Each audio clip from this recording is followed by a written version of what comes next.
मेरे प्यारे job aspirants, कैसे हैं आप सभी। स्वागत है आप सभी का एक बार फिर आप सबके अपने यूट्यूब चैनल जॉब्स मंडी पर, जहां पर मैं आप सबके लिए 100% प्रूफ के साथ 2 रियल वैकेंसीज डेली लेके आता हूं। अगर आप जॉब सर्च कर रहे हो, चाहते हो कि नया जॉब का नोटिफिकेशन आपके फोन पर डेली मिल जाए, तो आप जुड़ जाइए मेरे यूट्यूब चैनल जॉब्स मंडी से। जुड़ने के लिए कोई आपको एक्स्ट्रा चार्ज नहीं देना है, बस पास में मैंने दिखाए गए सब्सक्राइब बटन को क्लिक करना है, बेल आइकन को प्रेस करना है, जैसा आपने अभी भी दाएं साइड की कॉर्नर स्क्रीन पर देखा है। चलिए बात कर लेता हूँ मैं आज की वैकेंसी, आज की भर्ती के बारे में। सो गाइस, जैसा आप देख पा रहे हो थंबनेल के अंदर, 6 अप्रैल तक नौकरी पक्की, ना कोई परीक्षा ना कोई फीस। अगर आप मेरे चैनल से पहले से जुड़े हुए हैं तो आप सभी जानते हैं अमूमन मैं आप सबके लिए ऐसी भर्तियां लाता हूं जिसमें आपको ना तो कोई एग्जाम देना होता है और ना ही कोई आपको एप्लीकेशन फीस पे करनी होती है। डिपार्टमेंट ऑफ डिफेंस यानी रक्षा विभाग की तरफ से वैकेंसी निकल के आई है। सबसे खास बात यह कि बहुत क्विक नौकरी आपको इसमें यहाँ पे मिलने वाली है। 6 अप्रैल तक आपका सिलेक्शन हो सकता है। सो भैया सारे कागज डॉक्यूमेंट तैयार रखो, अगर आपको क्विक नौकरी चाहिए, फटाफट से भर्ती चाहिए, वो भी सरकारी विभाग के अंदर। अब क्या ये भर्ती है, कैसे आप आवेदन कर पाएंगे, कब लास्ट डेट है, कैसे मिलेगी आपको 6 अप्रैल तक ये नौकरी, पूरी जानकारी इसी वीडियो में आपको समझाने वाला हूँ, बस आखिर तक बने रहिए। अगर चैनल पर पहली बार आए हैं, चैनल को अभी तक सब्सक्राइब नहीं किया है तो सब्सक्राइब करके नोटिफिकेशन को आप ऑन कर लीजिएगा, बेल आइकन को प्रेस कर लीजिए। चलिए शुरू करता हूँ आज की इस वैकेंसी, आज की भर्ती के बारे में पूरी डिटेल, पूरी इन्फॉर्मेशन के साथ। सो दोस्तों, आज की जो भर्ती आई वो आई है DIAT विभाग की तरफ से, जो कि आता है मिनिस्ट्री ऑफ डिफेंस यानी मिनिस्ट्री ऑफ डिफेंस, लाइक रक्षा मंत्रालय के अंतर्गत। तो DIAT ने नई भर्ती अगर नोटिफिकेशन आउट किया है 2026 के रिक्रूटमेंट के तहत ये भर्ती रहने वाली है। तो जिस भी कैंडिडेट का एक सपना है कि भैया एक सेंट्रल गवर्नमेंट की नौकरी है, विभाग में मुझे नौकरी मिल जाए, और तो उसके लिए एक गोल्डन चांस है, अच्छा वैकेंसी है। तो बस वीडियो को आपको ध्यान से देखना है, मैं आपको स्टेप बाय स्टेप समझाने वाला हूँ कैसे आप आवेदन इसमें कर पाएंगे। दोस्तों, अगर आप एक ऐसी और घर बैठे की नौकरी देख लो जिसमें घर बैठ के आपको काम करना पड़े, कोई रिटन टेस्ट ना देना पड़े, अगर आप क्वालिफिकेशन 12वीं पास है, ग्रेजुएट है, तो डायरेक्ट वैकेंसी निकल के आई है आप सबके लिए। इसका वीडियो का लिंक मैंने यहाँ पे अपने पोस्ट पर अटैच कर दिया है, अब जाकर ये वीडियो भी देख सकते हो और इसके लिए भी सीधा आवेदन कर सकते हो। चलिए आगे बढ़ते हैं। इंपॉर्टेंट डेट्स के बारे में बात करूँ तो डिफेंस की जो ये रिक्रूटमेंट आई है उसके जो आवेदन है वो ऑलरेडी स्टार्ट हो चुके हैं, और जो अंतिम जो तारीख रहेगी आवेदन की वो रहेगी 6 अप्रैल 2026। एग्जाम और फीस की मैं आपको पहले बता चुका हूँ, इसमें ना तो कोई आपका एग्जाम रहेगा, ना ही कोई आपको एप्लीकेशन या अप्लाई फीस देनी है।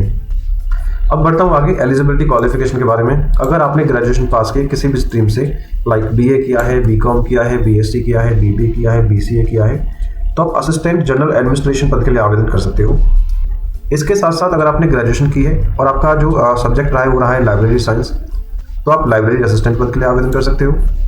इसके अलावा ग्रेजुएशन अगर आपने कंप्लीट किया है इंजीनियरिंग डिग्री के साथ, जैसे आपने BE किया है या फिर BTech किया है, तो आप लैब टेक्नीशियन के पद निकल के आए हैं, इनमें से किसी पद के लिए आवेदन आप कर सकते हो। आवेदन करने से पहले DIAT की जो ऑफिशियल रिक्रूटमेंट नोटिफिकेशन आई है वो एक बार आप पढ़ लीजिएगा। लिंक मैंने आपको डिस्क्रिप्शन में या फिर मेंशन कर दिया है बायो में, वहाँ से आप चेक कर सकते हो। अब बात करूँ आवेदन शुल्क के बारे में, यानी आपके एप्लीकेशन की फीस के बारे में, तो आपको मैं पहले बता चुका हूँ, फ्री में आप आवेदन कर पाएंगे, कोई भी यहाँ पे एप्लीकेशन चार्ज डिपार्टमेंट द्वारा नहीं रखा गया है। दोस्तों, बात करता हूँ आयु सीमा यानी आपकी एज लिमिट और रिलैक्सेशन के बारे में। अगर फार्म भरने की लास्ट डेट को आपकी कम से कम आयु 18 वर्ष रहती है और अधिकतम आयु 27 वर्ष तक रहती है, तो इसमें आवेदन के योग्य आप माने जाएंगे, आवेदन आप कर सकते हो।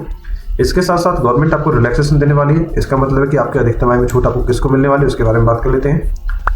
तो एज रिलैक्सेशन के बारे में बात करो, अगर आप SC या ST कैटेगरी में आते हो तो 5 साल की आपको छूट मिलेगी, OBC वालों को 3 साल की, और फिजिकल हैंडीकैप वालों को 10 साल की आपको छूट यहाँ पे मिलने वाली है। लास्ट टाइम बचता है भैया सिलेक्शन कैसे होने वाला है। जैसे मैंने बताया था आपको कि यहाँ पे आपका कोई भी एग्जाम और कोई भी आपका ये ना एप्लीकेशन फीस आपको नहीं देनी है। तो यहाँ पे जो भी एलिजिबल कैंडिडेट रहेंगे उनका जो सिलेक्शन रहेगा वो वॉक इन इंटरव्यू के माध्यम से रहने वाला है। वॉक इन इंटरव्यू का मतलब ये होता है भैया आपको खुद से चल के जाना होता है इंटरव्यू के लिए, बताए गए डेट और टाइम पे जो भी डिपार्टमेंट ने रखा है। अगर आप इंटरव्यू क्वालिफाई कर लोगे तो डॉक्यूमेंट वेरिफिकेशन भी आपका साथ के साथ वहाँ पे हो जाएगा। इंटरव्यू डिटेल्स के बारे में बात करूं तो यहाँ पे आपको जो इंटरव्यू रहेगा 6 अप्रैल 2026 को होना है, सुबह 11 बजे आपको वहाँ रिपोर्ट करना है। अब डॉक्यूमेंट क्या क्या करने हैं कह रही, नेट्स रजिस्ट्रेशन, मार्कशीट की कॉपी, आधार कार्ड, पैन कार्ड की कॉपी, पासपोर्ट साइज 2 फोटोग्राफ आपको अपने साथ कैरी करने हैं। अब आप बोलो सर नेट रजिस्ट्रेशन क्या है। दोस्तों, ये आपको कोई परमानेंट गवर्नमेंट नहीं है, ये आपकी एक अप्रेंटिस की जॉब है, जिसमें गवर्नमेंट आपको 1 साल तक अप्रेंटिस प्रोग्राम के तहत काम सिखाती है, जिसके बेस पे आपको किसी भी प्राइवेट गवर्नमेंट ऑर्गेनाइजेशन में इजीली काम मिल जाता है, क्योंकि गवर्नमेंट आपको स्किल इंडिया का सर्टिफिकेट प्रोवाइड कराती है। अब ऐसा नहीं है कि यहाँ पे आप फ्री में काम सीखेंगे, गवर्नमेंट आपको स्टाइपेंड यानी भत्ता भी देती है। अप टू 12.3 के पर मंथ आपको यहाँ पे मासिक भत्ता मिलने वाला है, अगर आपका चयन इसमें होता है तो। गाइस, बात करो आवेदन के बारे में, आवेदन कैसे करेंगे, तो सबसे पहले करना क्या है, आपको हमारी वेबसाइट पर जाना है jobsmandi.in, या फिर वीडियो के डिस्क्रिप्शन जो लिंक दिया हुआ है उस पर आप क्लिक करके सीधा आप हमारी पोस्ट पर आ जाएंगे। पोस्ट को आपको अच्छे से पढ़ना है, पढ़ने के बाद नीचे अप्लाई ऑनलाइन या रजिस्ट्रेशन का NETS पोर्टल रजिस्ट्रेशन का लिंक दिया है, उस पर क्लिक करोगे तो आप रजिस्ट्रेशन कर पाओगे। कैसे करना है वो आपको बता देता हूँ। जैसे आप नेट रजिस्ट्रेशन पोर्टल पर क्लिक करोगे, क्लिक करने के बाद आपके सामने ये इंटरफेस आएगा। आपको सिंपल सा करना क्या है, आप देख पा रहे हैं सबसे ऊपर स्टूडेंट कॉर्नर आपको क्लिक करना है। क्लिक करने के बाद आपको यहाँ पर ऑप्शन आ रहा है जनरल स्टूडेंट्स और सैंडविच AEDP स्टूडेंट्स। तो आपको जनरल स्टूडेंट पे क्लिक करना है। क्लिक करने के बाद स्टूडेंट रजिस्ट्रेशन पे क्लिक करना है। रजिस्ट्रेशन करने के बाद आपके सामने ऐसा इंटरफेस आएगा और आपको सारा कुछ ये भर देना है। यहाँ पे सिंपल सा आप एनरोल करने के बाद आपको प्रिंट आउट आपको ले लेना है अपने रजिस्ट्रेशन का। प्रिंट आउट लेने के बाद जो भी eligible candidate walk in interview के लिए एलिजिबल रहने वाले हैं, अपना नेट्स के पोर्टल का रजिस्ट्रेशन और ये सभी डॉक्यूमेंट्स जो मैंने यहाँ मेंशन कर दिए हैं, जैसे बता दूँ मैं आपको कि 10वीं और 12वीं की मार्कशीट की कॉपी, डिग्री की कॉपी है जो भी आपके 10वीं या फिर बैचलर डिग्री की रजिस्ट्रेशन की कॉपी है या फिर मार्कशीट की कॉपी है, date of birth proof, caste certificate अगर आप एप्लीकेबल है तो, passport size 2 photo, PAN card, Aadhaar card और फोटो कॉपी और फिर बैंक पासबुक। ठीक है, ये सभी आपको कैरी करना है क्योंकि अगर आपका सिलेक्शन होगा तो वहीं पे आपके डॉक्यूमेंट सारे सबमिट हो जाएंगे। अब बात करूँ इंटरव्यू वेन्यू और जॉब लोकेशन की, तो गाइज अगर आप एलिजिबल हैं और आपने रजिस्ट्रेशन कर लिया है नेट्स पोर्टल पे, तो इस इंटरव्यू वेन्यू पर आपको पहुंच जाना है सुबह 11 बजे 6 तारीख को। ठीक है, ऑल ओवर इंडिया की भर्ती है, पूरे भारत से कहीं से भी आप जा सकते हैं। इसमें कोई नहीं कि भैया आप केवल पुणे के ही कैंडिडेट या मुंबई के ही कैंडिडेट जाने वाले हैं। अब अगर आप कहीं से भी हैं, मुंबई जैसे शहर में नौकरी देने का सपना देख रहे हो, तो बिल्कुल आप इसमें अप्लाई कर सकते हो। आई होप वीडियो इन्फॉर्मेटिव लगी है। अगर अच्छी लगे तो यार वीडियो को लाइक कर दो, चैनल को सब्सक्राइब कर दो आने वाले नई अपडेट्स के लिए। यहाँ पर कुछ इंपॉर्टेंट लिंक्स मैंने दे दिए इस भर्ती के रिगार्डिंग, जैसे ऑफिशियल नोटिफिकेशन का लिंक और नेट्स पोर्टल रजिस्ट्रेशन का लिंक। तो चलिए मित्रों, मिलता हूँ एक नई भर्ती की वीडियो के साथ। तब तक के लिए जय हिंद और जय भारत।